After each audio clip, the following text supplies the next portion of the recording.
What's up, guys? Welcome back to another video. Hope you're all doing well today, and welcome to HSM Training Day in MX Bikes. This is created by probably one of the, I want to say, best communal track makers at the moment. Everybody absolutely loved his last track releases. He's made a really good Supercross track recently. He also made Mouse Moto Park, which everyone really enjoys. It gets a lot of public attention. You can see we're still sitting with that same sort of theme and style in terms of texturing as Mouse Moto Park, and I'm of the opinion of if it's not broke, don't fix it. So this track here, it consists of two tracks. We've got an outdoors track and we've got a Supercross track over here as well. Now, I want to read a little bit from what Mouse has said, actually, because some of you might be disappointed to learn that it's a paid track. However, he's given some good reasonings to it as well. So I'm just going to read off basically what he's said word for word. He said, "It's a very hard decision putting this on the shop. First and foremost, I care about seeing people value and enjoy my work and having full lobbies up online. I spent more than 400 hours over 8 months working on this track, and at some point I need to value my time and progression as a track maker. This doesn't mean I won't be posting more free tracks in the future," which is very, very nice to hear. The motocross track is a replica of Rocket MX in Free Springs, Pennsylvania, USA. Can't really talk. And he's put a fantasy Supercross track in the valley. Quite tight and technical, can help with precision. Both tracks have 40 gates if you're crazy enough to do Supercross with 40 gates, which we will definitely do at some point in public lobbies. This track has been tested on all OEMs from 125s all the way up to 450s to make sure it's fun on all of them. 125s will have to double some sections, whereas 450s might find themselves quadding and even fiving in others. And he's tried to make it feel as realistic as he could, spending over 150 hours working on solely equalising lines, making sure everything works out about the same speed overall, and just getting on and running like laps and laps and laps and laps to make sure it's all riding nicely. Apparently there's also free tyre taps over the course of both tracks, so I'll be making sure to search for those. So really, really good stuff. I love that he's given me all that information there, and I like his justifications as well for making it a paid track, as I know some people will be unhappy with that. The outdoors track here looks very fun and flowy. I'm going to apologise in advance. There is no way I make it through that section clean in the first, like, 3 attempts. So let's go and see how it goes. We're on the 450 today to hopefully hit some big boy lines over there. The cheeky pink plate is shining off in the distance. So let's see how it goes. I have a little bit of a feeling that during that intro, my reshade wasn't on because I was technically tabbed out where I was reading Discord at the same time. But you can see what the trail looks like now anyway. I might, if that is the case, I might go and just increase the brightness and contrast a little bit post-production to make sure it's looking as nice as it can do. So let's see how this goes. Now, this is a track that I've actually been quite excited coming up for a while now because I've been seeing his work in progress, like picture updates. Mostly of that massive long rhythm section I was talking about in the background, and having a look at some of the corners and the line choices, I see a lot of lines that kind of cross back and forth over each other, and looking at it, I'm such a slut for little things like that, little details like the stakes being knocked over in the track. Just makes it feel so much more real and so much more ridden on as well. So we're going to see how this goes. It already does have a really, really nice flow to it, very similarly to Mouse's Moto Park track does. And let's see what we're rocking with here. So we've got lines here we can kind of come out wide, cut down to the inside. Is this the finish line, or is this just a fancy little... No, this is not the finish line. Up and over this bad boy. Up on the pegs. Let's slot into this middle rut. Down here. What I want to do, after a couple laps of doing this track as well, I want to make sure that I'm not hitting all of the same lines over and over again. I want to experiment and try hitting some different lines, since he's spent 150 hours solely testing different lines out. Right, so this is this big rhythm section. Quad. Quad again. Yes. Quad again. Yes. I didn't expect to make it through that cleanly first time, I'll be completely honest. Next lap, we will try and go inside and see what the alternative rhythms are there. Got a rut here that merges into each other, cuts back again. I love ruts that are nice and unique. Whilst it's very difficult to do as well, merging lines is never an easy task, but I really do enjoy lines kind of cut back and forth over each other. Sometimes you have 2-3 ruts and then merge into one on the exit, or vice versa. There's one going into it and then they split into separate lines on the way out.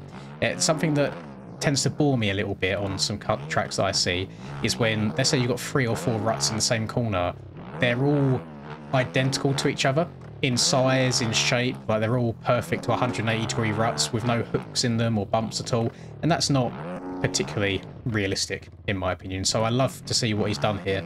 Then just little bits like that, you see it kind of leads all the way to the outside and then it hooks sharp into the berm, and this is stuff that you do see on real tracks. Like people will just rail a corner as hard as they can, and then they like bank off a wall if it's a slight wall, or berm on the exit as well. Come down here. So far so good actually. I don't think I've crashed, have I? It's a very rare occasion that I don't crash on opening laps in these videos, which some of you will probably be very, very happy by. A lot of you get quite annoyed when I crash a lot, but I'm only human. You know, we can't hop on and just rail every single track for the very, very first time. We've got up on the pegs, round the outside here. Let's check up a little bit for this step. Oh no, you can triple that even further. Noted, noted, noted. We'll go middle right here this time. That is very quick. Can you step? Oh yeah, you can definitely pre-jump over that on the left-hand side. Let's try outside round here. Let's get up on the pegs because it's looking a little bit bumpy. Okay, we've got a little bit of foliage leaking onto the track here. A little bit of overgrowth. Oh wait, is that... Was there a jump over here, or was that just textures? No, that is just textures. I'm losing my mind. Never mind. Go back to the track. And we'll slowly... Oh, this is the same route that I took last lap. We'll go around the outside here now. Ooh, front end, front end. Trying to fight me, trying to battle me. Then we'll go... Let's try it all the way around the outside down the bottom here. On the power, go. What I have seen is, I'm not sure how well this track will work for like eliminations, for example. I believe it's one of them where you end up having to do 2 laps for the sake of one, just based on where the finish line is in comparison to the start. I definitely prefer outside and hitting a big old sender into that rhythm section. Then of course, who doesn't like riding around the outside of corner widths and going like 4 or 5 jumps deep? Nice little pre-jump there as well. That's probably quicker than hitting the jump normally because you stay a lot lower.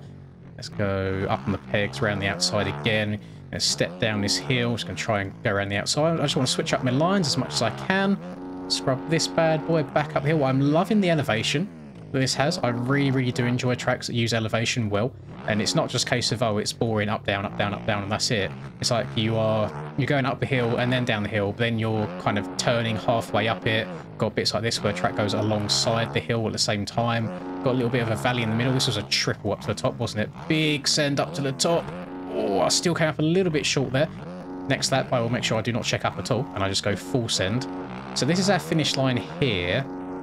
I think the start... Where is the start? Oh, yeah, so the start joins on. So you actually... Oh, that's quite clever. Okay, so this is the start over here. So we'd be going along this straight, round to the right, and then you get on the power, and you actually jump over this corner and step down. That's a little bit different. I quite enjoy that. Yeah, good start. And then round to the outside, jump this bad boy. You can get away with over jumping that a little bit. I didn't intend on doing that, but that's what's happened. Can we stretch this to downside one of these singles? Yes, you can.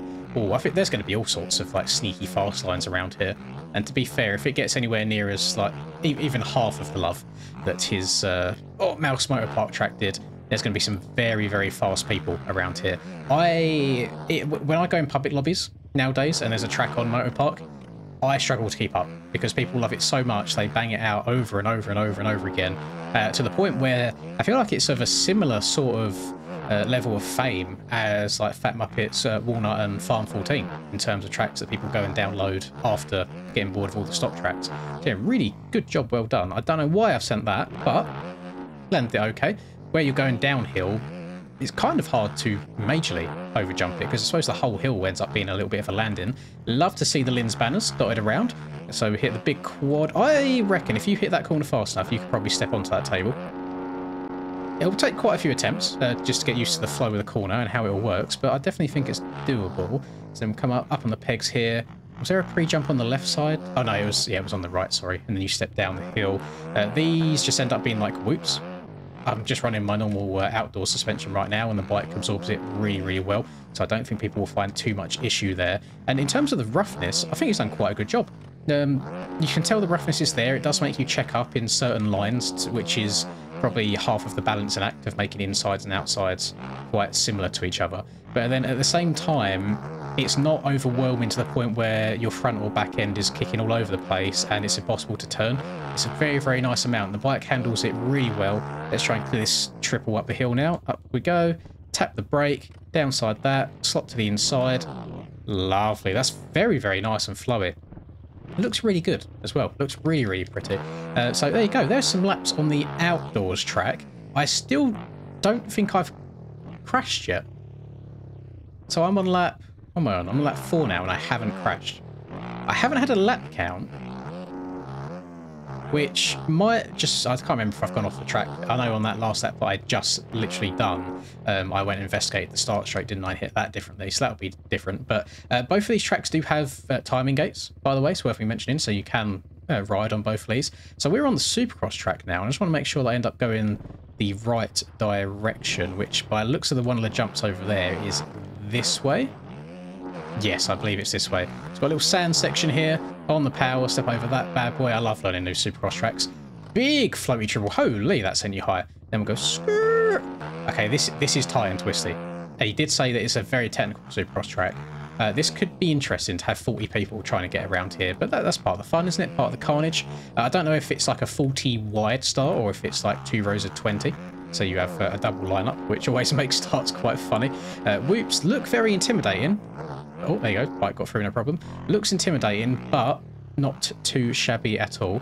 I did find my first tyre tap there. I don't think I found any of the tyre taps on the outdoors track, which is a bit of a skill issue for me. I'm sure they're there somewhere. But there's at least one on the Supercross. That is a very interesting rhythm. Hang on. Let's turn around here. Jump down. The track reminds me a little bit of a really old track called like Hillside SX, which was literally, as you can guess, a Supercross track built on a hillside. So the elevation was all sorts of different. So we go double, triple again. Very peaky jumps. I can see what it means by the technicality of the track. And we'll triple through here. Little double. I tell you what, if there's going to be a part of this video that I crash at, it's going to be on this Supercross track. This is very, very techy. And I'm surprised I haven't fallen off the bike yet. Probably going to jinx myself by saying that. So you come out of that corner really, really slowly, but it actually doesn't matter. It does a good job of giving you just enough speed to get over that triple. Otherwise, I feel like you'd be hitting it so fast, you'd just flatland every single time. So hook around to the left, little double up and over, round to the right, hit a big send. You can probably quad all the way into this corner. Then you're making the next left-hander quite... Oh my goodness. Okay, whoops, more difficult that time. Oh, I got a little bit sketchy there. That will make, yeah, it'll make the left-hander a bit more tricky if you come into there with a bunch of speed. Big floaty double. I reckon that might be the finish line. Let's try... If I exit this corner early, we might be able to triple out from the inside here. Which you can. Triple... Oh, that quad is a stretch. Don't crash. No. No, survive. Yes. Oh, God. We haven't crashed yet. We haven't crashed. This could be a first in Lynn's video history, is a whole track walk without crashing even at a singular time. Although I am going to send this wall jump next, which is probably going to end in my demise, but it's just asking to be hit. Yeah, yeet. Just turn it into a triple. Face the quad quite badly. Hit this inside. I think you're going to want to rail the outside in that sand to get your momentum going if you're on anything other than a 450. Luckily, the 450's got plenty of beams, plenty of power under the tank. Go around here, sit this step up. I really like, even across the outdoors tracks as well, where we've got these little like pre-jumps to step up and over the face of the jump normally. And we'll try and stay on top of these whoops. I reckon timing's going to be very strict on the right-hand side lane whoops. I didn't mean to go there and kind of like hit a cheeky little low line, but I imagine he's been quite strict there to stop people from cheating over this. Let's try the inside as well. We haven't taken this inside line yet. Got to be careful. Oh, so it's a little roller from the inside. Roll, double, triple. Oh, this is definitely a technical section. Let's try and take the outside here. I've not done that yet. Yeah, yeet. Triple in and triple out. Lovely. Try and get slotted into an inside rut here, and we'll just roll the wall jump. Get the power to the ground. That's probably faster than send. Oh, no. Ah, there you go. There's the first crash. I was going to say rolling that wall and then getting the drive from accelerating on the downside of it is probably ends up being a lot quicker than sending it and trying to triple or anything and then getting slowed down once you land. But overall, really, really solid stuff. Genuinely fun. Like that outdoors track, really nice, really flowy, but then not difficult, but then also not so easy to the point where you get bored of it. It's a really like good combination that he's gone for there, and I generally think all skill levels will quite enjoy it. Maybe not so much the Supercross. The Supercross track is actually quite difficult. And that's coming from someone who really, really loves his Supercross. Don't want to, flex the 2022 championship on anyone, but, I know my way around the Supercross track. Yeah, Supercross is quite difficult.